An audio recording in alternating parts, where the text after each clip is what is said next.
एक दिन लक्ष्मी जी की बड़ी बहन ज्येष्ठा ने उनसे कहा, बहुत दिनों से एक बात मेरे मस्तिष्क में कौंध रही है। सोचती हूँ तुम्हें पूछूं या नहीं। ऐसी क्या बात है बहन? मन में जो कुछ भी है निसंकोच पूछो। वैसे भी कोई बात मन में न रखकर उसका समाधान कर लेना ही बुद्धिमानी है। लक्ष्मी जी ने मुस्कुराकर कहा, मैं अक्सर यही सोचती रहती हूँ कि सुंदरता में हम दोनों बराबर हैं। फिर भी लोग तुम्हारा आदर करते हैं और मैं जहाँ भी जाती हूँ वहाँ उदासी छा जाती है। मुझे लोगों की घृणा और क्रोध का शिकार होना पड़ता है, जबकि हम दोनों सगी बहनें हैं। ऐसा क्यों? लक्ष्मी जी ने हंसकर कहा, सगी बहन या समान सुंदरता होने से ही आदर नहीं मिलता। उसके लिए खुद को भी कुछ करना चाहिए। लोग मेरा आदर इसलिए करते हैं क्योंकि मैं उनके घर पहुंचते ही सुख के साधन जुटा देती हूँ। संपत्ति और वैभव से आनंदित होकर लोग मेरा उपकार मानते हैं, तभी मेरी पूजा करते हैं। उधर तुम्हारा यह हाल है कि जिसके यहाँ भी तुम जाती हो उसको गरीबी, रोग और आपदा सहनी पड़ती है। इसी वजह से लोग तुमसे घृणा करते हैं। कोई आदर नहीं करता। आदर पाना है तो दूसरों को सुख पहुंचाओ। ज्येष्ठा को लक्ष्मी जी की बात चुभ गई। उन्हें लगा कि लक्ष्मी को अपनी महिमा का अभिमान हो गया है। उन्होंने तड़प कर कहा, लक्ष्मी, तुम मुझसे हर बात में छोटी हो, अवस्था में भी और प्रभाव में भी। मुझे उपदेश देने का भी विचार न करो। अगर तुम्हें अपने वैभव का अहंकार है तो मेरे पास भी अपना एक प्रभाव है। मैं जब अपनी पर आ जाऊं तो तुम्हारे करोड़पति भक्त को भी पल भर में भिखारी बना दूं। लक्ष्मी जी को हंसी आ गई और कहने लगी, बहन, तुम बड़ी हो इसलिए कुछ भी कह लो, लेकिन जहां तक प्रभाव की बात है मैं तुमसे कम नहीं हूँ। जिसको तुम भिखारी बनाओगी उसे मैं दूसरे दिन रंग से फिर राजा बना दूंगी। मेरी महिमा का अभी तुम्हें पता ही कहाँ है, और तुम्हें भी मेरी महिमा का पता ही नहीं है। जिसकी तुम सहायता करोगी उसे मैं दाने दाने के लिए भी मोहताज कर दूंगी। देखो बहन, दाने दाने के लिए तो तुम उसे मोहताज कर सकती हो जिससे मैं रूठ जाऊं। जिसके सिर पर मेरा वरद हस्त ना हो उसका तुम कुछ भी बिगाड़ सकती हो, परंतु जिस पर मेरी कृपा दृष्टि है उसका कोई भी बाल तक बाका नहीं कर सकता। अगर तुम अपना प्रभाव दिखाने को इतनी ही उतावली हो रही हो तो कल अपना प्रभाव दिखाकर देख लेना। ठीक है, बोलो कहाँ चले? दूर क्यों जाए? पास ही अनुराधापुर है। उसमें एक ब्राह्मण रहता है, दीनानाथ। हर रोज मंदिर में पूजा करने जाता है और मेरा पक्का भक्त भी है। उसी पर हमें अपनी अपनी महिमा दिखानी है। ज्येष्ठा को ताव आ गया। उन्होंने हाथ झटक कर कहा, ठीक है, देख लेना, कल तुम्हारा सिर ही झुक जाएगा। कहकर वह एक और चली गई। लक्ष्मी जी वही खड़ी बहन के क्रोध और अहंकार पर मुस्कुराती रही। दूसरे दिन दोनों बहनें अनुराधापुर के विष्णु मंदिर में पहुंची। उन्होंने वेश बदल रखा था। साधारण स्त्रियों की तरह वे दोनों मंदिर के द्वार पर बैठ गईं। लोगों ने देखा अवश्य, किंतु किसी ने उनकी ओर कोई ध्यान नहीं दिया। ध्यान देने वाली कोई खास बात थी भी नहीं। वह मंदिर था और वहां हर रोज दिन दुखी आते जाते रहते थे। वहां आने वाले सभी किसी न किसी परेशानी में घिरे रहते थे। फिर भला उन्हें किसी दूसरे की परेशानी से क्या सरोकार हो सकता था? थोड़ी देर बाद वहां दीनू पंडित आ गया। दोनों बहनों की नजरें उस पर जम गई। पूजा करके जब वह लौटने लगा तो ज्येष्ठा ने कहा, लक्ष्मी, वह तुम्हारा भक्त आ रहा है। बन पड़े तो कोई सहायता करो। हाँ, करती हूँ, कहकर लक्ष्मी जी ने एक पोला बांस दीनू के रास्ते में रख दिया, जिससे मोहरे भरी हुई थी। ज्येष्ठा ने बांस को छूकर कहा, अब तो मेरा प्रभाव भी देख लेना। पूजा करके लौट रहे दीनू ने रास्ते में पड़ा हुआ वह बांस का टुकड़ा उठा लिया। उसका विचार था कि वह किसी काम आ जाएगा। घर में 100 जरूरतें होती है। अभी वह पंडित कुछ ही आगे बढ़ा था कि उसे एक लड़का मिला। लड़के ने पहले पंडित जी से राम राम की, फिर बड़ी ही नम्रता से बोला, पंडित जी, मुझे अपनी चारपाई के लिए बिल्कुल ऐसा ही बांस चाहिए। दादाजी ने यह कहकर भेजा है कि जाओ बाजार से ले आओ। ऐसा बांस पंडित जी कहाँ मिलेगा? दिनू ने कहा, मैंने मोल नहीं लिया, रास्ते में पड़ा था सो उठा लिया।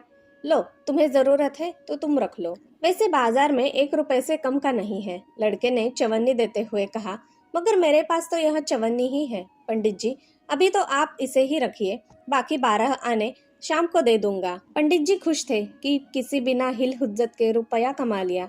दीनू पंडित ने बांस लड़के को दे दिया और वह चवन्नी अपनी डोलजी में रख ली।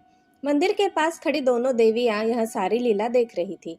ज्येष्ठा ने कहा, लक्ष्मी, देखा तुमने, तुम्हारी इतनी सारी मोहरों मात्र एक चवन्नी में बिक गई। और अभी क्या, यह चवन्नी भी तुम्हारे भक्त के पास नहीं रुकेगी। चलो उसके पीछे चलते हैं और देखते हैं कि क्या होता है।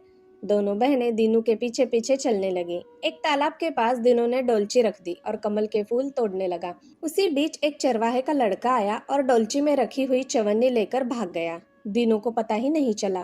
फूल तोड़कर वहां अपने घर चलने लगा। इतने में वही लड़का आया हुआ दिखाई दिया जिसने चवन्नी देकर उससे बांस लिया था। करीब आकर वह बोला, पंडित जी, यह बांस तो बहुत वजनी है। दादाजी ने कहा है कि कोई हल्का बांस चाहिए, इसकी चारपाई ठीक न होगी। यह लीजिए, आप अपना बांस वापस ले जाइए। कहकर उसने बांस पंडित जी के हवाले कर दिया। दीनू ने बांस ले लिया, लेकिन चवन्नी तो डोलची में थी ही नहीं। तब उसने कहा, बेटा, चवन्नी तो गिर गई, तुम मेरे साथ घर चलो, वही दूसरी दे दूंगा। इस समय मेरे पास एक भी पैसा नहीं है। तब आप जाइए, मैं शाम को आकर ले लूंगा। यह कहकर लड़का अपनी राह लौट गया। बांस फिर से पंडित जी के ही पास आ गया और लक्ष्मी जी हौले से मुस्कुराई। उनको इस प्रकार मुस्कुराते देख ज्येष्ठा मन में ही जल उठी। वह बोली, अभी तो खेल शुरू ही हुआ है, देखती चलो कि मैं इसे कैसे तिगनी का नाच नचाती हूँ। दिनू बेचारा इन सब बातों से बेखबर अपनी ही धुन में आगे बढ़ा चला जा रहा था। उसे क्या पता था कि यह शतरंज का मोहरा बन चुका है। वह तो धूप छाव की भांति दोनों बहनों का प्रभाव सहता चुपचाप चला जा रहा था। आगे चलकर गांव का एक अहिर मिला। उसने दीनू को चवन्नी वापस करते हुए बताया, पंडित जी, मेरा लड़का आपकी डोलची से यह चवन्नी उठा लाया था। वह बड़ा ही शैतान है। मैं आपकी वही चवन्नी लौटाने आया हूँ। हो सके तो उस शैतान को माफ कर दीजिएगा। दीनू ने आशीर्वाद देकर चवन्नी ले ली और प्रसन्न मन से उस लड़के को पुकारने लगा जो शाम को घर आकर चवन्नी लेने की बात कहकर लौटा जा रहा था। आवाज सुनकर लड़का लौट आया। अपनी चवन्नी पास रखकर वह भी प्रसन्न हो गया। दीनू पंडित निश्चिंत मन से घर की ओर बढ़ने लगा। उसके एक हाथ में पूजा की डोलची थी और दूसरे में वही 5 हाथ का लंबा बांस। राह चलते दीनू पंडित सोच रहा था, बांस तो काफी वजनी है तो बहुत मजबूत भी होगा क्योंकि ठोस है। इसे दरवाजे के छप्पर पे लगा दूंगा, कई साल के लिए बल्ली से छुटकारा मिल जाएगा। ज्येष्ठा को उसके इस विचार पर क्रोध आ गया। लक्ष्मी जी के प्रभाव से दीनू को लाभ होता देख वह मन ही मन बुरी तरह जल रही थी। जब उन्होंने देखा कि पंडित का घर करीब आ गया है तो कोई उपाय न पाकर उन्होंने दीनू को मार डालने का विचार किया। उन्होंने कहा, लक्ष्मी, धन संपत्ति तो मैं तुमसे छीन ही लेती हूँ, अब तुम्हारे भक्त के प्राण भी छीन ले लूंगी। देखो वह किस तरह तड़प तड़प कर मरता है। और वह तुरंत सांप बनकर दीनू की ओर बढ़ पड़ी। लक्ष्मी जी को तनिक भी घबराहट नहीं हुई। वह उसी तरह खड़ी मुस्कुराती रही।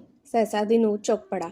एक भयानक सांप फन उठाए उसकी ओर झपट रहा था। प्राण तो सभी को प्रिय होते हैं, उपाय रहते कोई खुद को संकट में नहीं पड़ने देता। दीनू ने पगडंडी वाला रास्ता छोड़ दिया और एक ओर को भागने लगा, लेकिन सांप बनी ज्येष्ठा उसे भला कहाँ छोड़ने वाली थी। वह तो उस गरीब के प्राणों को पैसी हो चुकी थी। वह भी दीनू के आगे पीछे दाएं बाएं बराबर दौड़ती ही रही। दीनू घबरा गया। उसने हाथ जोड़कर कहा, नाग देवता, मैंने तुम्हारा कुछ नहीं बिगाड़ा, शांति से अपनी राह लौट जाओ। आखिर क्यों मुझ गरीब के पीछे पड़े हो? व्यर्थ में किसी ब्राह्मण को सताना अच्छी बात नहीं है। लेकिन वह नाग तो ज्येष्ठा का रूप था जो दीनू को किसी भी तरह डसना चाहता था। प्रार्थना पर कुछ भी ध्यान न देकर वह सांप एक बारगी फुफकारता हुआ झपट पड़ा। जब दीनू ने देख लिया कि बिना संघर्ष किए अब जान नहीं बचेगी तो उसने प्राण रक्षा के लिए भरपूर जोर लगाकर ही बांस सांप के ऊपर दे मारा। धरती से टकराते ही बांस के 2 टुकड़े हो गए और उसके भीतर भरी हुई मोहरें खनखनाकर बिखर गई, जैसे लक्ष्मी हंस रही हो। दीनू के मुंह से हैरत पूर्ण चीख सी निकली। अरे! थोड़ी देर के लिए वह ठगासा खड़ा आंखें फाड़े उन मोहरों की ओर देखता रहा। एक पल के लिए तो वह सांप को भूल ही गया, परंतु फिर जैसे उसे झटका सा लगा। सांप का ध्यान आते ही उसने उसकी ओर गर्दन घुमाई तो देखा कि बांस की चोट से सांप की कमर टूट गई है और वह लहूलुहान अवस्था में झाड़ी की ओर भागा जा रहा है। दूसरे क्षण वह मोहरों पर लौट गया और कहने लगा, तेरी जय हो लक्ष्मी माता, जीवन भर का दारिद्र्य आज दूर हो गया। तेरी महिमा कौन जान सकता है। चलो अब घर में बैठकर तुम्हारी पूजा आरती करूंगा। और फिर जल्दी जल्दी उसने सारी मोहरें अंगोछे में बांध दी और लंबे लंबे कदमों से घर की ओर चल दिया। पीछे एक पेड़ की छाया में खड़ी लक्ष्मी अपनी बहन ज्येष्ठा से मुस्कुराकर पूछ रही थी, कहो बहन, सच बताना, बड़प्पन की थाह मिली कि अभी नहीं? बड़प्पन किसी को कुछ देने में ही है, उससे छीनने में नहीं। ज्येष्ठा ने कोई उत्तर नहीं दिया, वह चुपचाप उदास खड़ी रही। लक्ष्मी जी ने उनका हाथ पकड़कर कहा, फिर भी हम दोनों बहनें हैं, जहाँ रहेंगे साथ ही रहेंगे। आओ अब चले। जय लक्ष्मी माता। धन्यवाद।